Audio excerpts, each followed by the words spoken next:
तुम मुझे यूं भुला न पाओगे, जब भी सुनोगे गीत मेरे तुम भी संग संग गुनगुनाओगे। जी हाँ, मोहम्मद रफ़ी साहब की पुण्यतिथि है और इसी मौके पर हम मौजूद हैं उनके लिए बनाए गए इस कमरे में। बिल्कुल ये कमरा उनके भक्त उमेश मखीजा ने बनाया है और यहाँ पे खास तौर पर आपको हम दिखाते हैं कि जो बिस्तर बनाया गया है उसमें उनकी जन्म तारीख से लेकर उनकी जो पुण्यतिथि है ये सारी तारीख यहाँ पे लगाई गई है। साथ ही अगर आप बिस्तर की बात करते हैं तो यहाँ पे जो तकिया रखा गया है, उनका जो पहला गाना था वो गाना उन्होंने 1944 में गाया था, वो यहाँ पे लिखा गया है।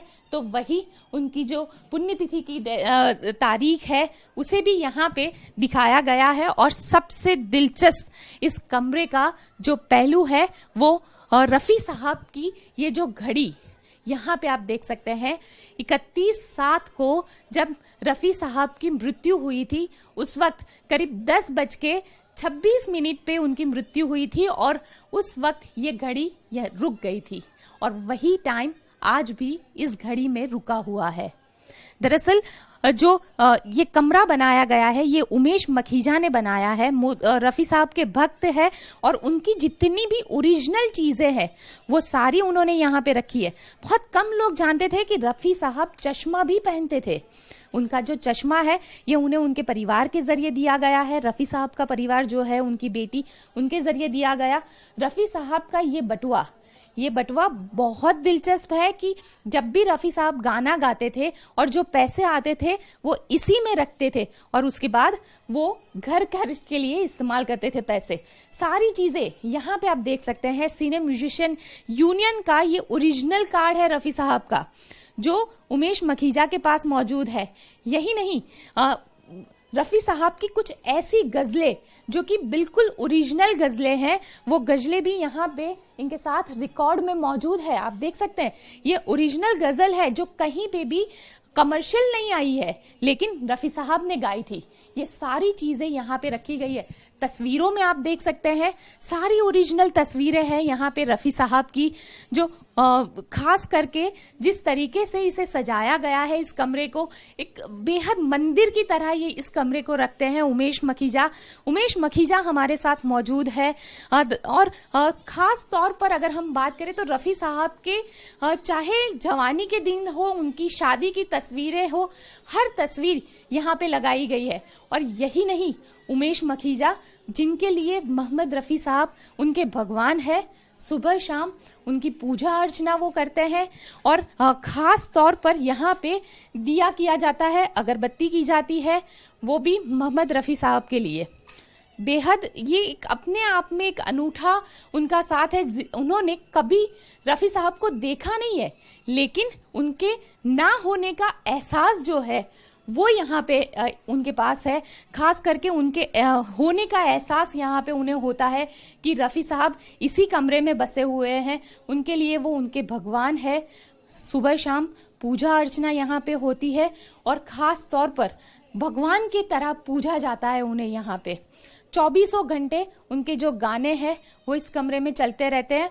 और इस कमरे की खास बात यह है कि यहाँ पे रफ़ी साहब के भक्त के अलावा किसी को आने की इजाज़त नहीं है। उनके परिवार के सदस्य भी यहाँ पे नहीं आ सकते हैं, क्योंकि यहाँ ये जो कमरा है ये कमरा रफ़ी साहब के चाहने वालों के लिए ये कमरा है। तो वैसे में सुबह शाम इसी तरीके से पूजा अर्चना की जाती है। उमेश जी ये बताइए, पूजा अर्चना आप करते हैं सुबह शाम, भगवान की तरह पूछते, क्या खास बात लगती है आपको रफ़ी साहब की आवाज़ में और उनके गाने में? कभी देखा है आपने उन्हें? नहीं, मैं पहले तो सुनने वाले और देखने वालों को जय रफ़ी साहब कहूँगा।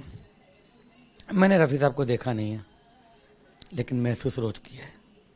और पहले मुझे दुख होता था कि मैं रफ़ी साहब से नहीं मिल पाया, लेकिन जो मिले हैं लोग, फिर वो जो मुझे बयां करते हैं तो उनमें मुझे अलग सी एक बात नज़र आती है, एक एटीट्यूड यहाँ कि मैं रफ़ी साहब को मिला।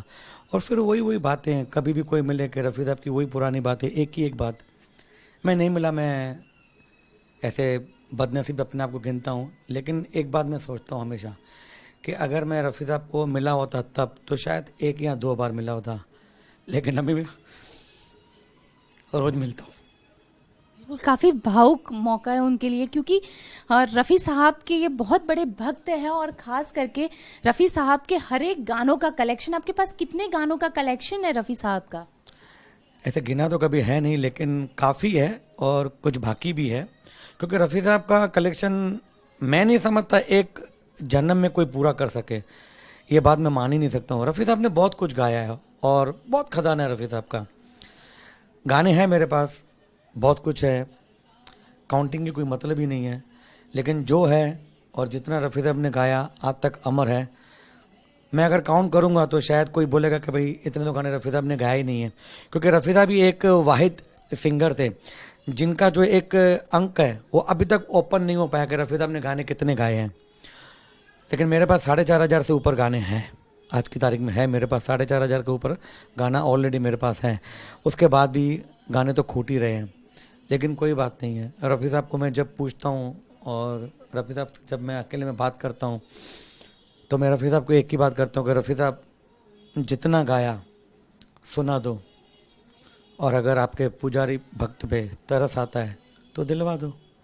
और मुझे यकीन है कि एक न एक दिन रफ़ी साहब के जितने सॉन्ग्स है, गाने हैं, रफ़ी साहब ने चाहा तो ज़रूर मुझे मिलेंगे।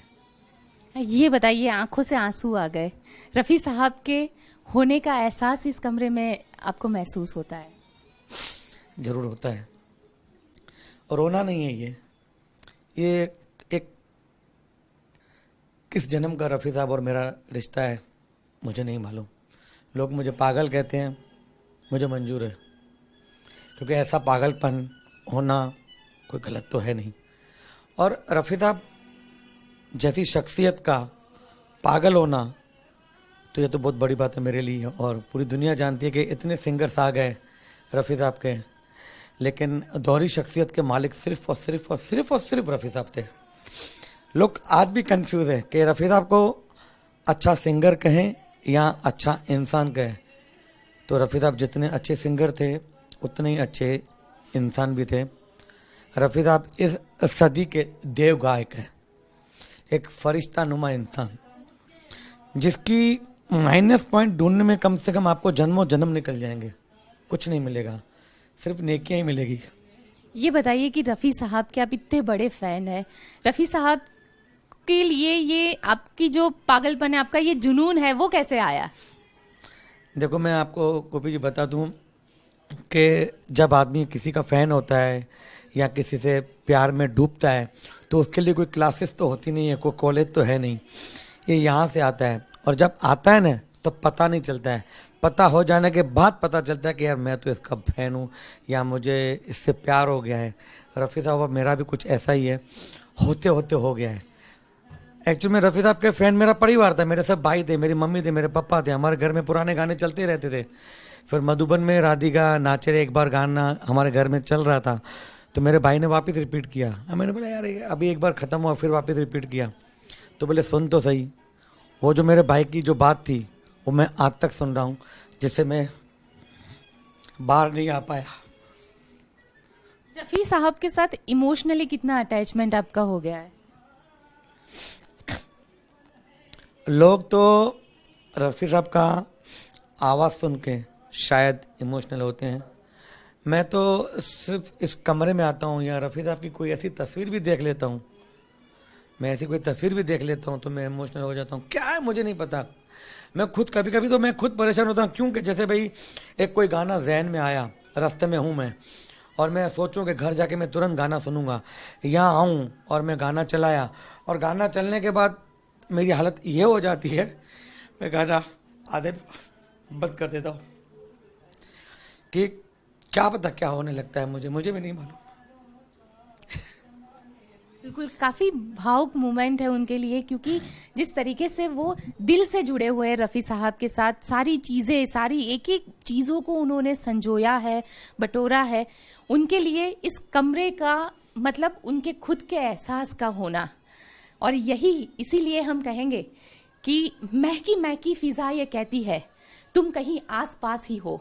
और बिल्कुल रफ़ी साहब इसी कमरे में उमेश मखीजा के साथ, उनके भक्त के साथ आस पास ही है।